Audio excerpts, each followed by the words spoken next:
राज्यातील अंतिम वर्ष अंतिम सत्राची परीक्षा न घेण्यावर राज्य शासन ठाम आहे।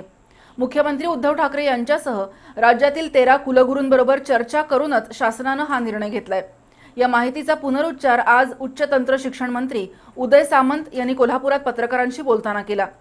एटीकेटीच्या विद्यार्थ्यांना सुद्धा सरासरी गुण देऊन त्यांना उत्तीर्ण करावं अशी शिफारसही कुलगुरूंनी शासनाकडे केली। त्या प्रस्तावावर 4 दिवसात सकारात्मक निर्णय शासन घेईल असंही नामदार सामंत यांनी स्पष्ट केलं। राज्याचे उच्च तंत्र शिक्षण मंत्री नामदार उदय सामंत आज कोल्हापूर जिल्हा दौऱ्यावर आले होते। दिवसभरात त्यांनी शिवाजी विद्यापीठात प्रशासकीय बैठका घेऊन विविध प्रश्नांचा आढावा घेतला। यामध्ये अंतिम वर्ष अंतिम सत्राची परीक्षा, सीमा भागातील मराठी भाषिक विद्यार्थ्यांसाठी सीमा भागात सुरू केलं जाणारं महाविद्यालय, विविध प्राध्यापक संघटनांच्या भेटीगाठी, शिवाजी विद्यापीठाच्या कामकाजाची आढावा बैठक या कार्यक्रमानंतर नामदार सामंत यांनी पत्रकारांशी संवाद साधला। अर्थातच यामध्ये संपूर्ण राज्याचं लक्ष लागून राहिलेल्या अंतिम वर्ष अंतिम सत्राच्या परीक्षेसंबंधीचा प्रश्न नामदार सामंत यांना विचारण्यात आला। त्यावर त्यांनी शासनाची पूर्वीचीच भूमिका स्पष्ट केली।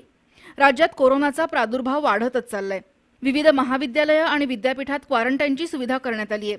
तसंच आपत्ती व्यवस्थापन बैठकीत सुद्धा सद्यस्थितीत या परीक्षा घेणं अयोग्य असल्याचा अभिप्राय देण्यात आलाय। 13 कुलगुरूंनी सुद्धा ही परीक्षा घेणं अशक्य असल्याचा अभिप्राय दिलाय। मुख्यमंत्री उद्धव ठाकरे यांनाही सर्व परिस्थितीची कल्पना असल्यामुळे त्यांनी अंतिम वर्ष अंतिम सत्राची परीक्षा न घेण्यास सहमती दर्शवली अशी माहिती नामदार उदय सामंत यांनी दिली। आणि म्हणून जर यूजीसीचं किंवा केंद्र सरकारचं कोणतरी गैरसमज करून देत असेल की महाराष्ट्र सरकारला परीक्षाच घ्यायच्या नाहीत, तर ते दादांत खोटं आहे। पहिला GR जरी आपण बघितला तर त्याच्यामध्ये देखील आम्ही असं म्हटलंय की ज्यांना ऐच्छिक परीक्षा द्यायची आहे ते परीक्षा कोविड गेल्यानंतर देऊ शकतात। कुलगुरू महोदयांशी चर्चा केली नाही असा जो दावा होतो तो कुलगुरू महोदयांशी देखील आम्ही चर्चा केलेली आहे। आता करमळकर सर जर आपल्या माझ्याबरोबर असेल त्यांनी देखील तुम्हाला सांगितलं असतं की प्रत्येकाची भूमिका ही कोविडच्या बाबतीतली वेगवेगळी आहे। काही लोक सांगतात की आम्हाला ऑनलाईन एक्झामच नको, काही लोकांनी सांगितलेलं आहे की ऑनलाईन एक्झाम घेण्याचा आग्रह देखील आम्हाला करू नका। काही मंडळींना ज्यावेळी VC मध्ये आम्ही विचारलं की परीक्षा होऊ शकते का, तर त्यांनी देखील रेकॉर्डवर सांगितलं की परीक्षा होऊ शकत नाही। आणि त्यांनी एक शिफारस 13च्या 13 कुलगुरूंनी एक शिफारस ही शासनाला केलेली आहे। ती शिफारस देखील एटीकेटीच्या सगळ्या विद्यार्थ्यांच्या दृष्टीनं आरोग्याच्या दृष्टीनं प्रचंड हिताची आहे। राज्यातील सुमारे 8 ते 10 लाख विद्यार्थ्यांच्या आरोग्याच्या हिताचा विचार करूनच शासनानं हा निर्णय घेतला।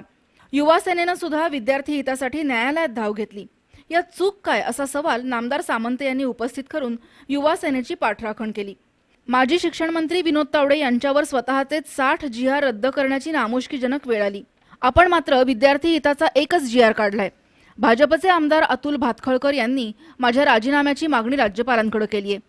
त्यावर ज्यांना या प्रश्नावर राजकारण करायचं आहे त्यांना ते करू द्या, आपण लक्ष देत नाही अशी टोलेबाजी सामंत यांनी केली। 4 महिन्यांपूर्वी नामदार सामंत प्रथमच कोल्हापूर दौऱ्यावर आले होते। या दौऱ्यात त्यांनी सीमा भागातील मराठी युवकांसाठी स्वतंत्र महाविद्यालय स्थापन करण्याची कल्पना मांडली होती। आजच्या बैठकीत या कल्पनेला मूर्त स्वरूप देण्यात आलं। सीमा भागातील मराठी भाषिक युवकांसाठी चंदगड तालुक्यातील शिनोळी, तुडये, म्हाळुंगे या ठिकाणी 10 एकर जागा पाहण्यात आली आहे। यातील एक जागा निश्चित होताच त्या ठिकाणी लवकरच मराठी भाषिक युवकांसाठी किमान कौशल्य आधारित शिक्षण देणारं महाविद्यालय सुरू होईल अशी माहिती नामदार सामंत यांनी दिली।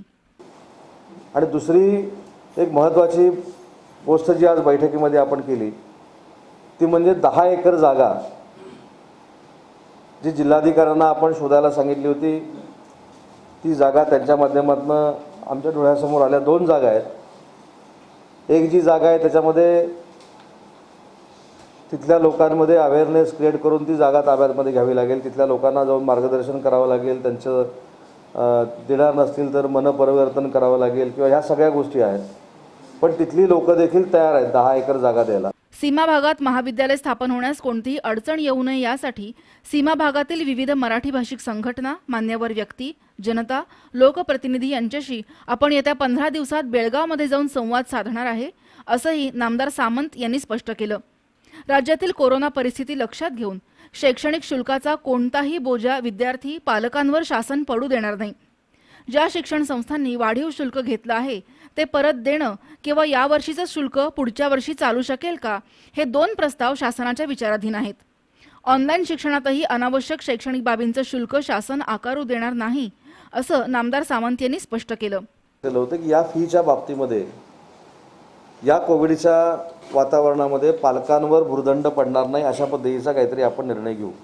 मग ह्याच्यामध्ये दोन निर्णय होऊ शकतात.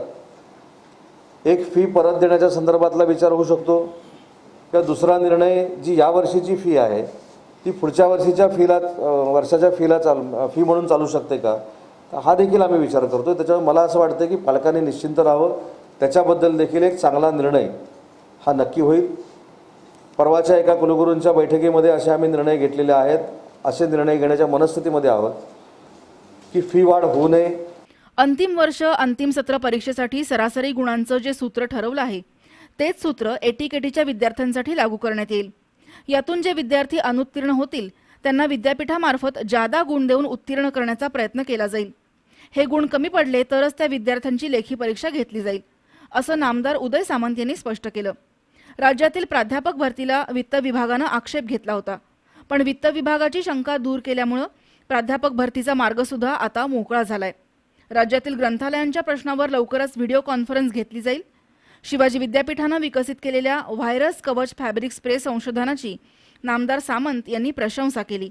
पत्रकार परिषदेला कुलसचिव डॉक्टर विलास नांदवडेकर, आमदार प्रकाश आबिटकर उपस्थित होते.